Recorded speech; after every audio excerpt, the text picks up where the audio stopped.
Bruiser Cruisers, Ducati XDiavel vs Harley Davidson Fat Bob 114 Bruiser Cruisers, the name pretty much says it all. These bikes combine the best performance that cruisers offer and wrap it in a package dripping with attitude to spare.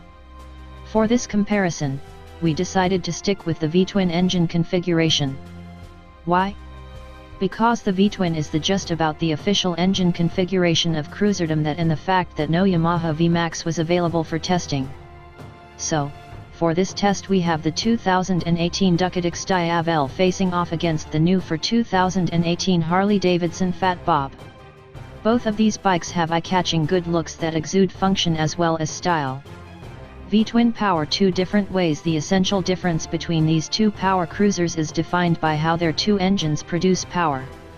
The Ducati looks to the mid-range and top end for its power, while the Harley puts out tons of torque in the bottom end of its comparatively low-revving engine. Both manufacturers remain true to their roots when it comes to power production. The XDiavel uses the Testastrada DVT 1262 cubic centimeters engine based on the Multistrada 1200 engine and has been massaged for the characteristics that Ducati feels it needs for cruiser duty. The 1262 cubic centimeters displacement is the result of 106.0 mm x 71.5 mm bore and stroke dimensions, bumped from the Multistrada's 106.0 mm x 67.9 mm. The DVT in the name stands for Desmodromic Variable Timing, that varies the timing of both the intake and exhaust camshafts independently, allowing the engine to deliver the broadest possible power curve. The goal is to give as much bottom end as possible and then transition into the top end horsepower that Ducati sporty bikes are known for. The result is a measured torque peak of 83.9 lb-ft at 8,000 rpm, while the horses max out at 142.6 HP at 9,600 rpm. Cruiser fans will note that the torque peak is a bit high for how cruisers are typically ridden. In fact, this is borne out by the 5,500 rev ceiling of the Fat Bob's Milwaukee 8 engine. So, despite the DVT, XDiavel riders who don't come from the sporting side of motorcycling will need to learn to spin up the engine to get the most out of it. FNG Associate Editor Brent Jaswinski sums up our opinions by noting, "The engine feels like it's lugging even at 3,500 rpm, but this is a Ducati we're talking about here, it loves the higher revs." And he's right.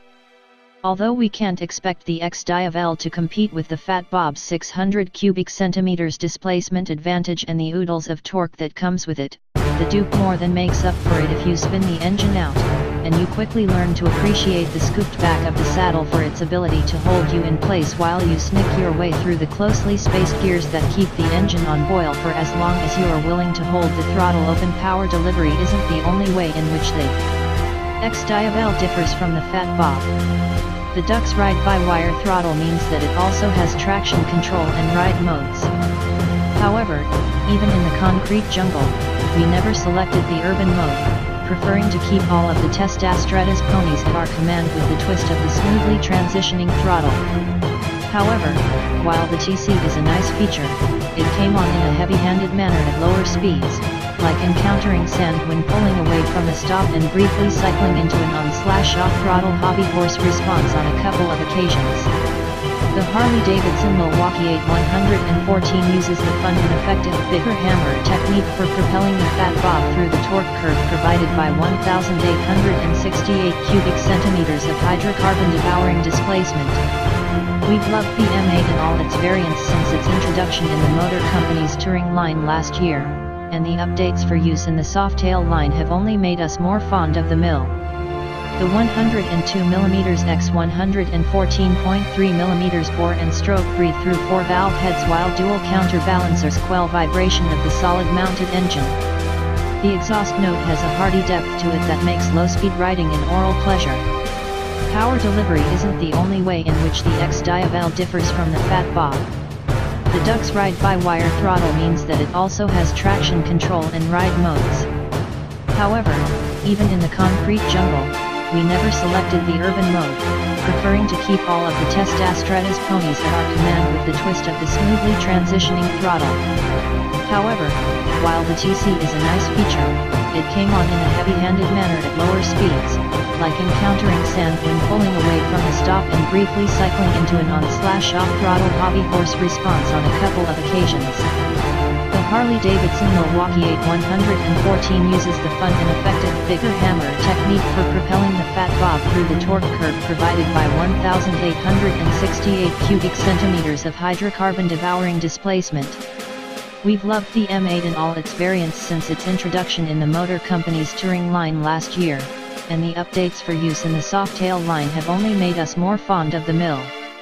The 102mm x 114.3mm bore and stroke breathe through 4 valve heads while dual counterbalancers quell vibration of the solid-mounted engine.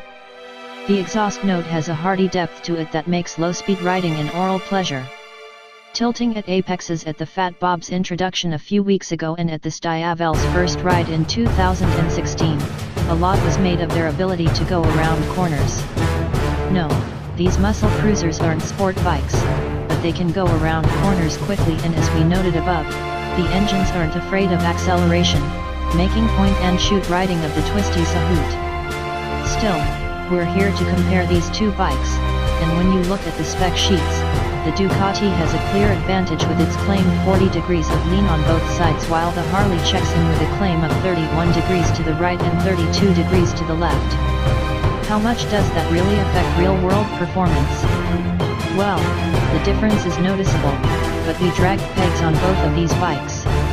The good news is that they both drag cleanly, with the pegs giving plenty of warning before hard parts touch down. However, the lean angle differences don't feel as great as the spec sheets imply, but that doesn't mean we wouldn't like to see more clearance from both of them. In fact, the most noticeable feature differentiating the two bikes when cornering was the way they steered. The XDiavel's 240mm rear tire required more effort to crank the bike over in a turn, and in some instances it also required a slight counter-steering pressure mid-corner to maintain its line. While this isn't a big deal, it was apparent and required a change in riding style as we switched from bike to bike. The wide rear tire made the bike feel like it wanted to stand up in slow-speed turns and corners around town. However, this feeling disappeared at speed through the canyon twisties, noted Jaswinski. The Harley, despite its narrower handlebar and fat 150mm front tire, steers much lighter than the Ducati. The Fat Bob is easier to turn at all speeds, but it is particularly apparent when changing lines in a high-speed sweeper. The Fat Bob just went where it was told, while the XDiavel required a little more direction. This likely has something to do with the riding positions of the two bikes. The Ducati's pegs are higher and further forward than those of the Harley, as are its grips, leading to a slightly clamshell riding position. The Fat Bob with its more relaxed rider triangle puts the pilot in a better position for negotiating big maneuvers like corners and little exercises like the minute adjustments involved in splitting lanes. When it came to ergonomics, the Fat Bob got the nod from both our testers. The Harley's rider ergos are great, enthused Jaswinski. The foot pegs are somewhere between mid and forward controls, and the handlebars are narrower than the Ducati's and right where you want them without having to reach. Additionally, despite its name, the Fat Bob feels surprisingly skinny and nimble when dancing through tight traffic. The Ducati's ergos felt a little too far stretched, even by cruiser standards. Both the handlebar and foot pegs could have been slightly closer, and I'm 6'1". When it comes to suspension, the Fat Bob had the plusher of the two rides, though both Brent and I wished it had more suspension adjustability, particularly in the front. Said the FNG, suspension was firm, yet supple. However, some adjustability, especially in the front, would be nice, as the bike nosedived a little more than desired under heavy braking and during spirited riding. Around town, the Harley's more compliant ride was greatly appreciated when the road got bumpy, since the firmer Ducati was downright harsh over square-edged bumps. However, get the XDiavel on a winding road, and the suspension's sport bike roots moved to the fore. In every sporting situation, except over the harshest of bumps, the Ducati maintained better chassis composure, and the fully adjustable suspension means that riders have the ability to tune the suspenders to their preferences. One area where we expected the Ducati to dominate was the brakes. Instead, we got a surprising parity even with the Harley's additional 130 pounds of curb weight. Although the XDiavel's Brembos offered better initial bite and the Fat Bob needed a firmer squeeze at the lever, these big boys could be hauled down from speed with surprisingly similar braking intensity. While both have ABS, the XDiavel ups the ante with cornering ABS provided by a Bosch Inertial Measurement Unit, IMU, which adjusts the ABS unit's response to chassis orientation and state of change. It's nice to see cutting-edge safety technology working its way into Bruisers. Wrapping it up, when we went into this comparison, we thought that the Ducati, with the higher performance roots of the XDiavel, would handily clean up on the MO scorecard. This was not the case. The results ended up being more closely matched than we anticipated. While we expected the Testa Stretta engine to dominate the scorecard the way it did the dyno sheet, an interesting thing happened. In the subjective categories surrounding the engine, the pleasing character of the Milwaukee 8 garnered comparable scores. The two also tied in the handling category, though this was caused by a difference of opinion between the riders over the Ducati. If you don't mind giving constant steering input in some situations, you won't mind the feel of the 240mm tire on the Ducati. What sealed the Harley's fate was the suspension and technology categories, where the lack of features cost the Fat Bob points. With those numbers, combined with the objective scoring, the Ducati built an insurmountable lead that couldn't be topped even when the Fat Bob cleaned up in the quality, cool factor, and grin factor categories. In the end, the Harley started out at such a deficit in the objective scores that its amiable nature couldn't drag it out of the scoring hole, and the Ducati XDiavel won by a total score of 88.2% to the Fat Bob's 86.7%. Really, though, the true winner is the one that speaks to the rider and how they plan on riding the bike. If you prefer a more compact riding position and like surfing a torque curve, the Fat Bob will probably appeal to you. On the other hand, riders looking for maximum performance in a feet-forward riding position will likely gravitate towards the XDiavel with its top-end brush and flashier technology. With these two choices, now is the time to be in the market for a V-twin Bruiser cruiser.